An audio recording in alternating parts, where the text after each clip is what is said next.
सरकारने चालू केलेल्या लाडकी बहीण योजनेच्या महिलांना खूप तर नाही म्हणू शकत, पण आर्थिक हातभार लागेल एवढा तर फायदा सरकारने नक्की करून दिला आहे। भरपूर महिला या योजनेचा लाभ घेत आहे। आतापर्यंत सर्व महिलांचे पैसे बँक खात्यांमध्ये जमा देखील झाले आहे। काही लाभार्थी महिलांना यातून वगळण्यात देखील आले आहे। मग त्याला कारण भरपूर असू शकतात। काही महिला त्या स्कीममध्ये बसत नाही, काहींना डॉक्युमेंट्सच कळत नसल्यामुळे त्यांना हा लाभ घेता येत नाही आणि काहींचे डॉक्युमेंट्समध्येच गोंधळ असल्यामुळे त्यांना या योजनेपासून वंचित राहावं लागतंय। पण तुम्हाला वाटत असेल यातल्या चूक तुमच्याकडून नको व्हायला आणि तुमचे पैसे दर महिन्याला सुरक्षितपणे खात्यात आले पाहिजे, तर हा व्हिडिओ पूर्ण बघा। या व्हिडिओमध्ये सर्व माहिती अचूकपणे सांगणार आहे। तुमच्याकडून काय चूक होता त्यामुळे पैसे येत नाही? हो, सरकारकडून कधी कधी पैसे लेट जमा होतात बँक खात्यांमध्ये, पण मात्र हे नक्की आहे की बँक खात्यामध्ये पैसे नक्की येतात। त्यामुळे आता जो फेब्रुवारी आणि मार्चचा हप्ता येणार आहे त्या पहिले या गोष्टी तुम्ही चेक करून घ्या। डॉक्युमेंट्स बरोबर जोडले आहे का, कोणते डॉक्युमेंट्स कुठे लागणार आहे पुढे सांगणारच आहे, आणि फेब्रुवारी मार्चचे पैसे कधी जमा होणार आहे बँक खात्यात तेही या व्हिडिओत तुम्हाला कळणारच आहे।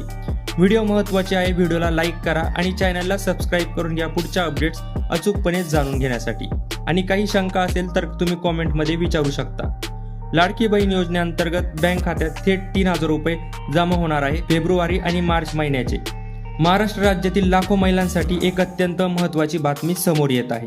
ज्या मुख्यमंत्री माझी लाडकी बहीण योजनेच्या माध्यमातून महिलांना आर्थिक पाठबळ मिळत आहे त्या योजनेच्या पुढील हप्त्याबाबत मोठी अपडेट आहे। अनेक महिलांना अद्याप फेब्रुवारी महिन्याचा हप्ता मिळालेला नाही, त्यामुळे लाभार्थी भगिनींमध्ये चिंतेचे वातावरण आहे। मात्र आता एक दिलासादायक चर्चा सुरू झाली आहे। फेब्रुवारीचा हप्ता का रखडला आहे? लाडकी बहीण योजनेच्या लाभार्थ्यांना फेब्रुवारी महिन्याचे 1500 रुपये अद्यापही काहींना मिळालेले नाही।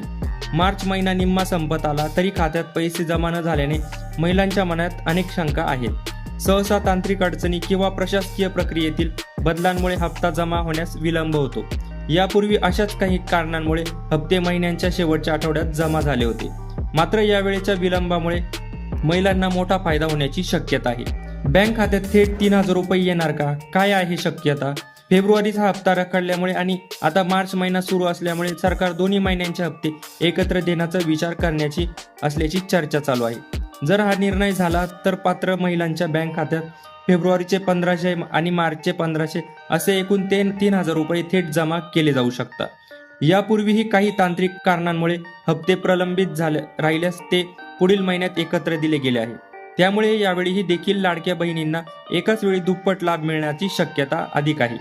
जरी अद्याप अधिकृत घोषणा झालेली नसली तरी प्रशासकीय स्तरावर वेगाने हालचाली सुरू आहे। लाभासाठी ई-केवायसी अनिवार्य आहे। 31 मार्च ही शेवटची संधी आहे। योजनेचा लाभ विनाअडथळा सुरू ठेवण्यासाठी ई-केवायसी करणे अत्यंत महत्त्वाचे आहे। ज्या महिलांचे ई-केवायसी पूर्ण नाही त्यांचे पैसे खात्यात जमा होणार नाही।